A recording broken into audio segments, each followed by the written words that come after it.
The Numinous Podcast with Carmen Spaniola.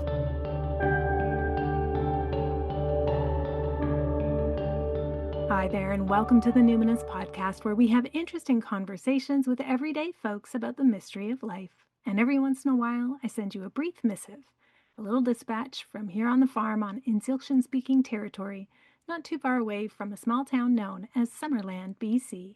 I'm your host, Carmen Spaniola.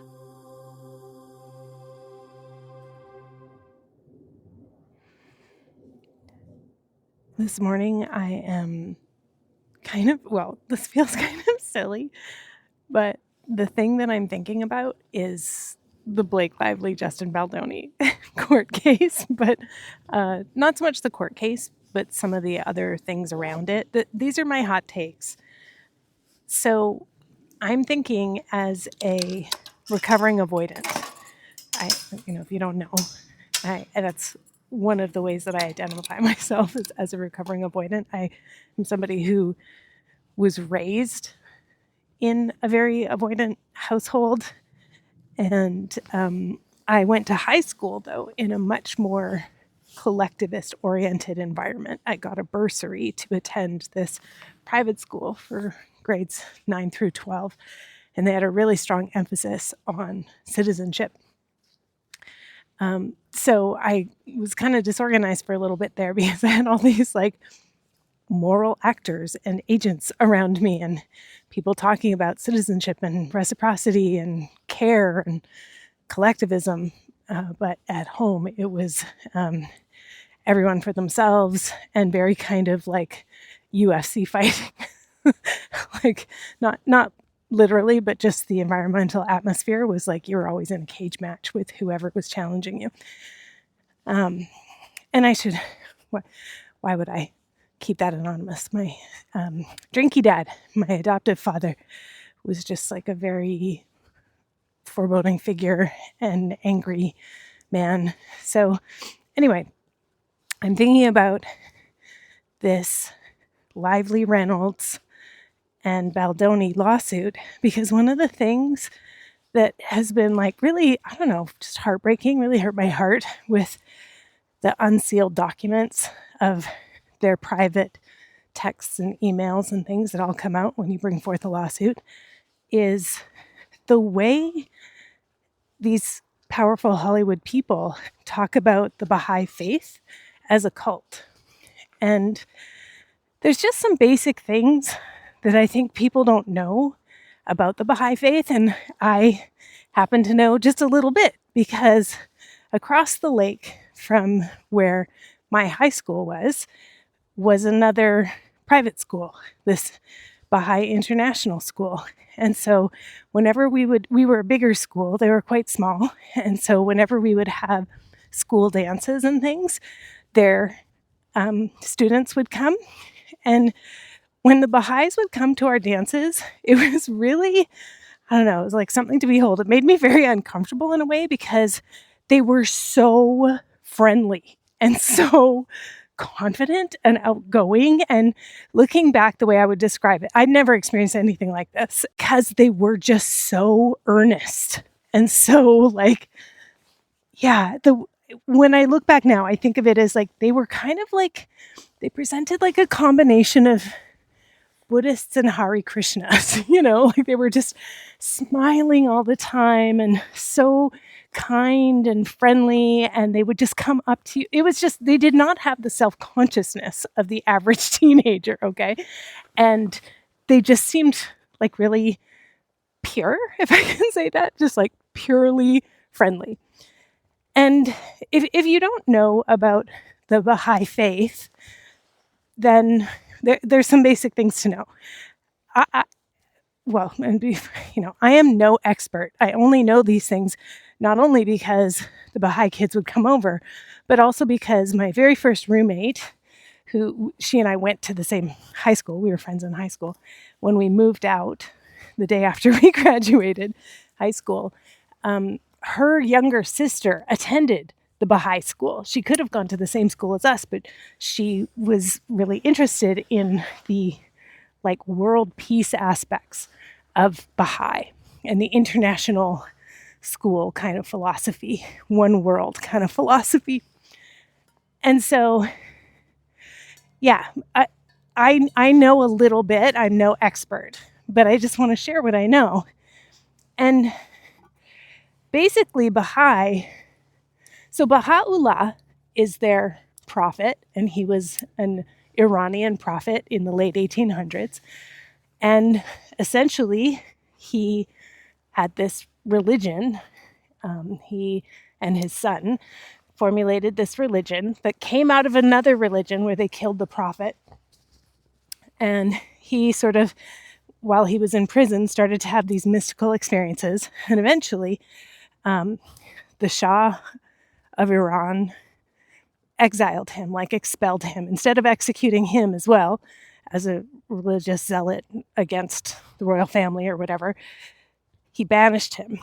And so I don't know if he was banished from like the Ottoman Empire or like where, but I think he went to like Constantinople or Baghdad. Anyway, he left Iran, or Persia, I think it was called then, and he lived out his days there. But his son like did a big tour in the early 1900s of America and Canada, I think.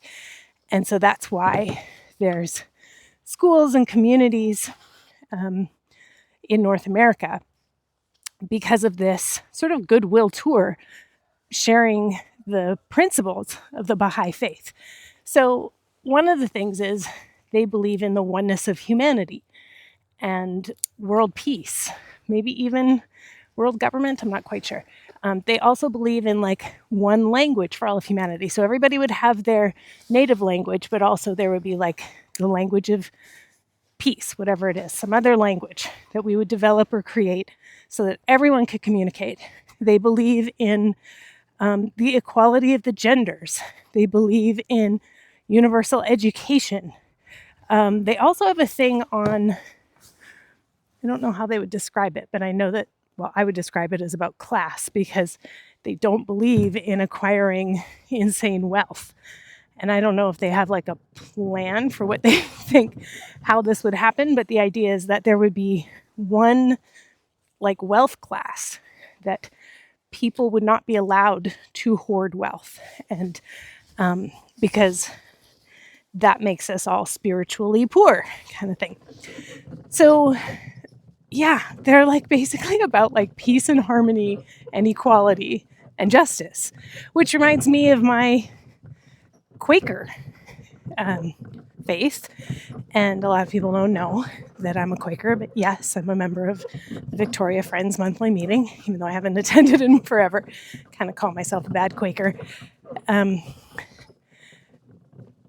within the Quaker faith, there's a lot of different philosophies. I was a member of an unprogrammed meeting, which means, like, yes, Quakers came out of a sect of Christianity, but they have, over time, some of us have diverged so far that you don't have to, it's not bound in Christian principles anymore. It's bound in the purely Quaker principles, meaning if you're in another continent, like the African continent, or if you're on the East Coast of the North American continent and you go to a Quaker meeting, they might have someone who's leading it and reading from the Bible. But generally, the further you go west, we have what's called unprogrammed meetings, which is much more kind of true to some of the early Quaker leadings, which is that there is no one who leads. We all have unmediated access to spirit, or to a universal consciousness, or whatever you call it. You don't have to be a Christian to be a Quaker, in other words. And there's no one who leads. It's a community effort, and everyone has access to spiritual leadings. And like that's quite similar to the Baha'i faith as well. They don't have a leader. They don't believe that you need a leader. Everybody can carry, access to spirit within them. So just in that way, like you really can't call it a cult. A cult implies that there's some leader and you are all blindly following. I don't really want to get into too much of a talk about religions, but I found it very telling in some ways that they just keep demeaning this very small, very peace-loving religious sect and dismissing it and diminishing it so much. And I just realized, like, you know what that reminds me of is the avoidant manner of being with people who are either secure or kind or very collectivist. I'm not thinking deeply about this. This is just kind of my hot take. But as a person who can really relate to what it feels like to be an avoidant attacher and like some of the motivations for that and different expressions of that, I've been around a lot. One of the things I notice, I should say, about avoidant attachment is that whenever you're around someone who has like a very strong moral center, or you might say is more secure, or you might say is more collectivist, it touches on such a deep level of shame.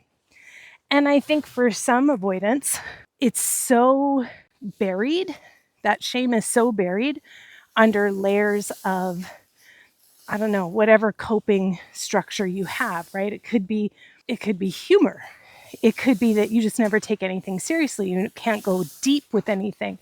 It could be that you're always kind of sarcastic, and some people it can come out as like mean sarcasm. Some people it comes out as just self-effacing sarcasm. Other people it does come out as like aggression, like meanness, bullying, tearing other people down, pointing out their weaknesses and mocking them. And so when I think about like Blake Lively and Ryan Reynolds, part of their sort of like quote unquote charm, let's say even 10 years ago, was like they're always negging each other, like negating each other. This is the thing that like pickup artist guys do and like incel culture. Negging is like you're charming someone, but then you start charming them by putting them down, by negating them. And it's very disorienting for people because you're like funny and charming, but also being a dick about it. And part of their charm as a couple was really built on like, oh, they're always negging each other. They're so funny. But actually there's been like multiple things where I'm like, wow, these people, like, not only can they not go deep, but they're just kind of mean. And I don't watch Deadpool and I don't watch Blake Lively movies, but of course I've seen clips on social media. And one of the clips is like Ryan Reynolds had, I guess, like quite clearly mocked Justin Baldoni's character, Justin Baldoni as a person, through a character on a Deadpool movie or a promo for it or something like that. And just that kind of thing is like, what kind of person do you have to be to mock someone because they believe in, well, at first I thought like feminism, right? Because Baldoni had this podcast also. Sorry, I've never listened to it. Maybe he is a total fake feminist. I don't know. I'm not here to defend Justin Baldoni or really any other man, but something that I'm looking at is the power dynamics and also some of the attachment dynamics. So anyway, when I see people whose humor is based in negating, in negging, in that kind of sarcasm, and they never go deep, I'm like, what's the attachment dynamic there? And yeah, in various ways, even in her text messages with Taylor Swift, Blake Lively is like, doesn't like to get emotional, doesn't like to get vulnerable. And with Taylor Swift is often, well, is always, as far as I can tell, fawning. With people who are up power, she fawns. The Ben Affleck, Matt Damon emails, that kind of stuff. With people who are in down power, we see through the duplicitous text where how she talks to Justin Baldoni in text with him is very, in some ways, it starts off as like a little bit love bombing or very complimentary. But then on the same day or the next day, she'll send something to Taylor Swift calling him a clown and a buffoon and saying like, oh, he thinks he has say in this or whatever. So that duplicitousness gives me pause, but it also speaks to this avoidant thing where I can kind of imagine why Justin Baldoni triggered her. Like a faith, like the Baha'i faith, that is so collectivist and is so earnest and so sincere. It like fingers the wound of your avoidant shame, of the sense of like the deep, deep, deep, highly covered up sense that you are not as good as. And I think Lively's behavior shows that she is always tracking the power in the room. She like wants to be up power, she considers herself better than her bosses. You know, one of her bosses who she's suing, Jamie Heath, is a Black man.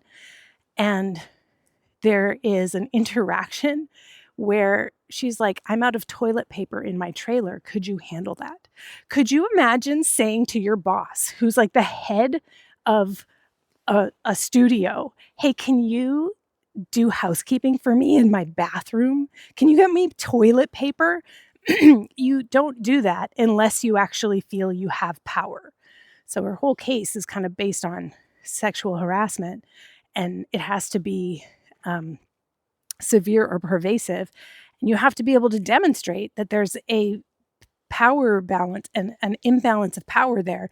I don't think you would ask the person that you're like feeling bullied or intimidated or sexually harassed by if they would get you more toilet paper for your bathroom. She also, part of the complaint is that he stared at her while she was in a state of undress, which then you see actually the other account, his account, is he knocked and went into her trailer and she was breastfeeding. And it was like, whoa, whoa, whoa. And he was like, oh, sorry. And she said, oh, that's okay. She covered herself up. That's okay. I know you weren't trying to cop a look. That's what she says to him. But in her deposition, she's like, yes, he came in while I was in a state of undress and he stared at me. Basically, he looked at me. And I hate to draw an equivalence here, but we say, oh, believe women, except I don't know if we should believe white women all the time when they are accusing Black men of sexual impropriety. I think we really have to investigate that more. And I hope I don't have to go into why, I hope everyone listening remembers Emmett Till. There's very clear examples of why we shouldn't necessarily automatically believe white women who are in up power positions socially to Black men. He's the head of a studio. She's asking him to fetch her toilet paper, and now she's making this accusation of sexual harassment.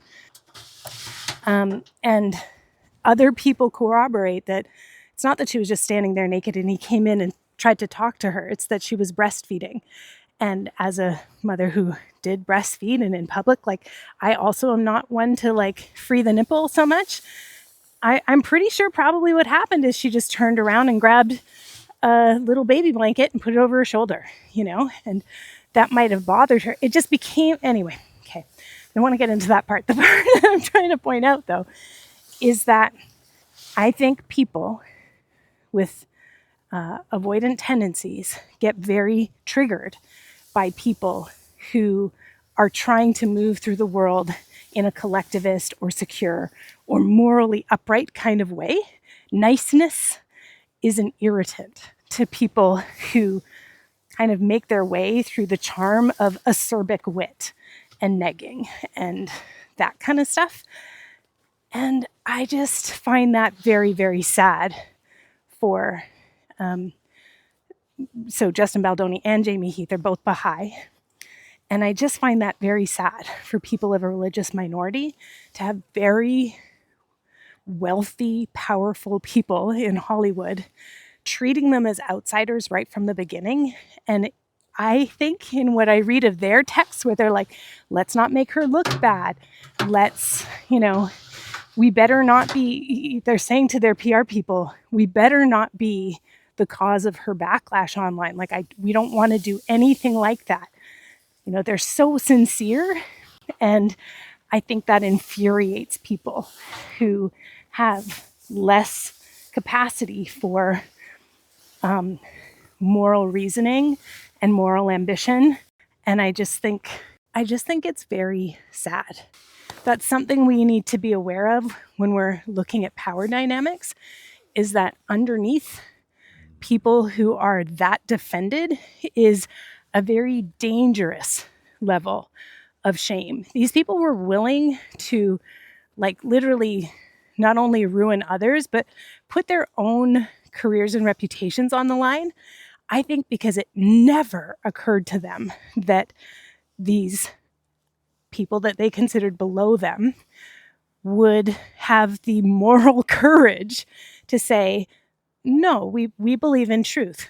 Like the Quakers, right? Their principles are truth or integrity, simplicity, equality, and peace, right? And stewardship of the earth. Very similar to Baha'i in that way. And so, these are people who are willing to just endure, knowing the truth is going to come out and that the truth is on their side because they have been in such deep moral reflection about it for so long, and it's part of who they are. And as I say, I'm a bad Quaker, but I still identify as Quaker, and I feel a lot of solidarity towards people of the Baha'i faith, having known them, having experienced them, and experienced that faith at a different time of my life when I was really shaped by shame and a feeling of unworthiness. I know how it can trigger sarcasm. I know how it can trigger an egotism. I know how it can trigger a rudeness and an aggression that is out of scale. And it's out of scale because it's so uncomfortable for avoidant folks to be around folks who are less individualistic and who've done a lot of deep spiritual and relational work. So I feel bad in that way, and that's all I have to say about that. And we're back. You wouldn't know this because I usually edit it out, but whenever I come to the end of a thought and I take a pause on these dispatches when I'm speaking my interior dialogue out loud, I'll hit a point where I go, and that's all I have to say about that.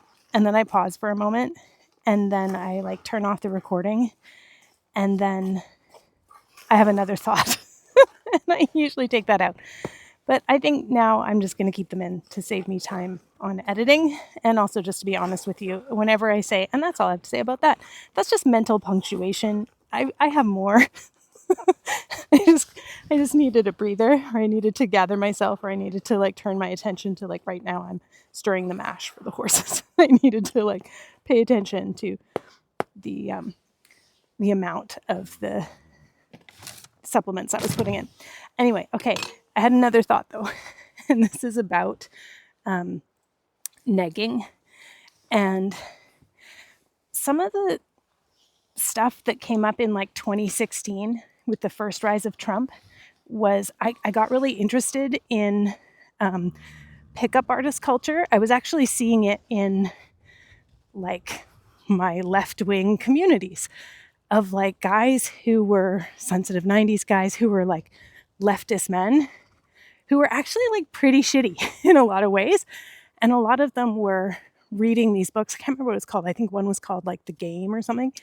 Here you go, bud.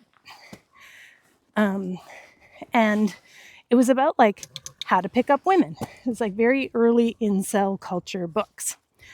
And there's a few moves that I would see with these left-wing sensitive guys, feminists, proclaimed feminists, who actually were totally not. in practice. But one of them, of course, is love bombing. We know that one, where they would just be like so complimentary and like so over the moon, pay so much attention to a woman, and then like suddenly wrench that attention away so that she feels anxious and insecure and starts to like really track him, right? So it's like one thing. And negging is another thing, where it's like you destabilize this woman by being super charming, super smart, and super complimentary and love bombing, but then also you start to neg them. And it's just so weird because, as a woman, we are conditioned to be peacemakers and to try to, we create community more easily than a lot of men do. And so we would seek to understand or seek to be also proximity to patriarchy, right? Some of us are just going to go along with the boys because it's safer that way to be, different from other girls, to be a bit of a pick-me, So we know that one. But the other thing that really stood out to me when I was studying this incel culture stuff was pre-selection. And pre-selection is when, usually a man, but somebody will woo like A-level women as friends. They will court them as like, this is a high value asset. This is a high value woman. She's successful. She's beautiful. She's kind. She's popular. And what they will do is they will recognize, you know what? I probably won't be able to wheel her in, but I could be one of her very closest friends or confidants or creative collaborators. And she is so high status that other women will think, oh, well, if she's friends with him, he must be a great guy. And so you would never treat your pre-selected woman poorly. You would never neg her. To be honest, I can't remember what their rationale was for why you would never neg her. I think it's that, she could turn the social capital on him and be like, I don't know, he's kind of mean. I don't know if I trust him. So they just like use her to pre-select the other women. So let's say, for example, you hear that this guy has a shitty reputation, that he was like super shitty to his ex, but he's got a professional collaboration with this other woman, the pre-selected woman, who's like an alpha female. And so you're like, but she likes him. So this must just be a bad rumor or a misunderstanding, or his ex is crazy, or she, whatever, right? And so pre-selection, I think, is one of the most nefarious strategies of toxic masculinity and patriarchy. I have seen it again and again and again, where there's somebody that, like, as a woman, you totally respect this other woman, and you're like, but she's, she seems great. So why is she friends with them? And it makes you question yourself, and it makes you question your sources. And this happens with women too, right? Where it's like, it's not even that a man is manipulating the situation. It can be other women. And you're like, okay, I've heard that there's conflict between those two, but that one is friends with that person who is an alpha female.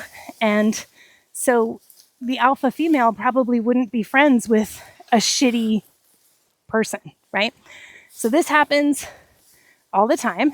I see it a lot, where the alpha woman is like targeted and pre-selected. She will help draw in the ones who end up becoming like victimized or bullied or, used somehow. So I think this is what Blake Lively does with people as well, is, she surrounds herself with powerful people that she fawns towards. And hey, I'm not saying we don't gas up our girlfriends. I don't care that like Taylor Swift called Justin Baldoni a little bitch in their text between, her and her girlfriend. You should see the shit I say about men who have wronged my friends. It's a lot worse than little bitch. It's not about that, though. It's about the way there is such contempt for the earnestness of people of the Baha'i faith. They are pre-selecting powerful people like Taylor Swift. They are definitely consolidating power by fawning with other powerful Hollywood players. And then they are treating people socially below them with such utter contempt and disdain. It's so transparent. It's so disgusting to me, but I can see how somebody then who was a moral actor, who also had the ability, because their studio is backed also by a billionaire, to say, well, we're going to fight because we didn't actually do these things. Like, it's just against my integrity to take responsibility for things that I am like falsely accused of. I can see how that would piss off and really trigger and cause Lively Reynolds to like double down. They cannot stand somebody standing on a moral high ground above them, because they are people who are tracking the power dynamics in every room they go into. And so to be down power for a moral reason is just untenable for them. It's like they're okay being down power for a social reason in terms of capital, but anything else triggers that their profoundly insecure avoidant attachment style, dysregulates them, makes them aggressive. Okay, now that's all I have to say about that. How you doing, Ska? Healing up good, eh? Why are you ever muddy? Looks like you had a good long sleep in the mud. Because, wow, you are dirty. Hey, buddy. Hey, buddy. Yeah.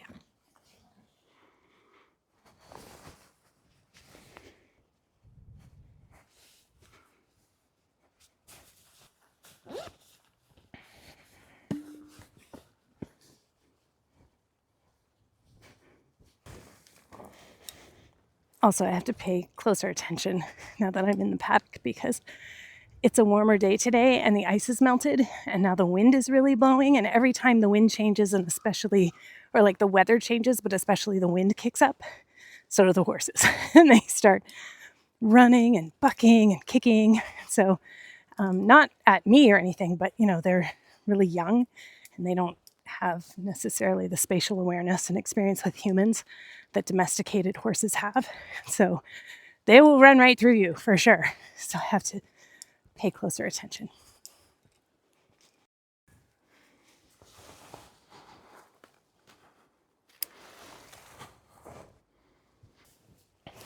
I guess I also have to say, not all avoidant people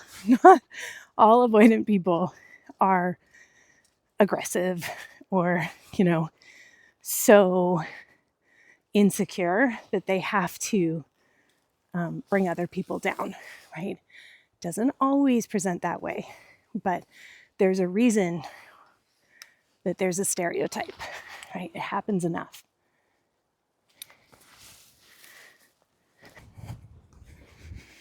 Oh, I keep meaning to mention, I keep forgetting that, you may not know that I always take January off from the Numinous Network. January is my annual quiet time. I go into retreat, month-long sabbatical. In the past, what I've done is written my books. I planned on doing that this year, but I had so many health issues and so many medical appointments that I just haven't been able to get in flow to finish my manuscript. That's neither here nor there. What I wanted to share is that when I come back every year, it's usually for the Imbolc event. And Imbolc is halfway between the winter solstice and the spring equinox. And this is when we celebrate the goddesses returning from the underworld. And because of all my health stuff, one of the goddesses that is often celebrated at Imbolc is Bridget in the Scottish and Irish traditions. And Bridget is known as a healer. And so I have been calling on Bridget quite a lot lately. And so it only seems right to just do a very simple ritual with her this year.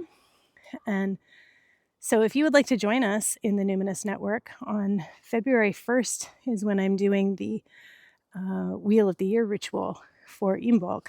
And it's called Bridget's Mantle Be Upon Us. We're just going to be working with clooties, like a Scottish prayer ribbon, or the cloak, the mantle, her scarf. And we're going to be asking for blessings from Bridget and laying out our fabric to be used as healing talismans throughout the year. And it's just a short one. It's just altar time with some trance work, a little bit of ritual work.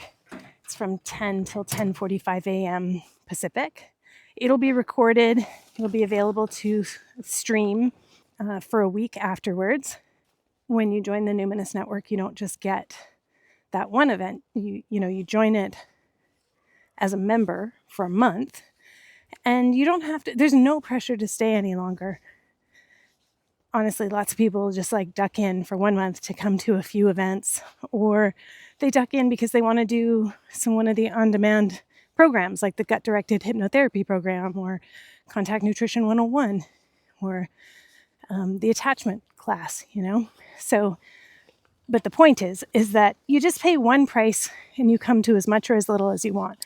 It's not to get you to be roped into a monthly subscription that you don't get value from.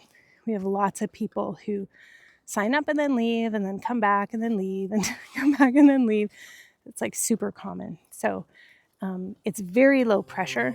But if you feel like you need some prayerful time at the altar and you would like to be guided into some trance work to connect with the energy of Bridget and ask for healing for your community or for yourself or for the world, then I would encourage you to sign up for the Numinous Network. The link is in the show notes.